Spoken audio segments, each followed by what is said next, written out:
So the US can't afford mass deportations. It would cost us $88 billion a year, reduce gross domestic product by $1.7 trillion, and that's before I get to the $96.7 billion that we would lose due to what they pay in taxes every year. So what's the objective? If you're going to arrest all these people, but you can't deport them. Also, I want to point out, it's interesting that there's been no raids in, say, Brighton Beach, where there's known Russian illegals connected to the Russian crime syndicate, or in Boston, where there's Irish illegals connected to the Irish mob. Interesting. It's almost like the color of your skin is the major determinant here. So what happens when you arrest all these people, but you can't afford to deport them? Well, ICE has already started building prison camps in Kansas County, and it just so happens that our Attorney General-elect, Pam Bondi, used to be a paid lobbyist for what's called the GEO Group, and you're never going to guess what the GEO Group does.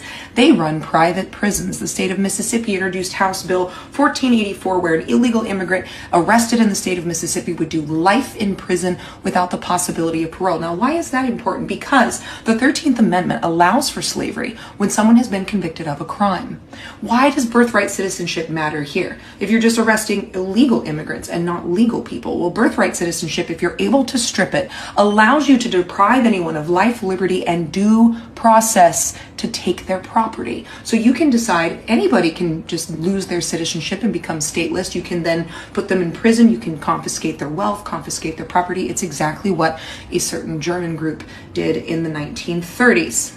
The United States has already been using a slave labor force, using prisoners that were not paying and not allowing on parole, and places like Walmart and Amazon have already taken advantage of this free labor. Why allow undocumented workers to work when you can imprison them and have them work for free? This is also the reason that they're considering stripping birthright citizenship of Native Americans, which is painfully ironic, because where are you going to deport them? You can't. Where do they go? Prison, free labor. This is about building a new slave force. And gross people like this woman just show you that there's nothing Christian about this movement. It's all hypocrisy and racism, a lot of white supremacy coated in shit. Matthew 24:42-45, for I was hungry and you gave me nothing to eat. I was thirsty, you gave me nothing to drink. I was a stranger and you did not invite me in. I needed clothes and you did not clothe me. I was sick and in prison and you did not look after me. They will answer, Lord, when did we see you hungry or thirsty or a stranger or needing clothes or sick or in prison and did not help you? He will reply, I tell you the truth, whatever you did not do for the least of these, you did not do for me.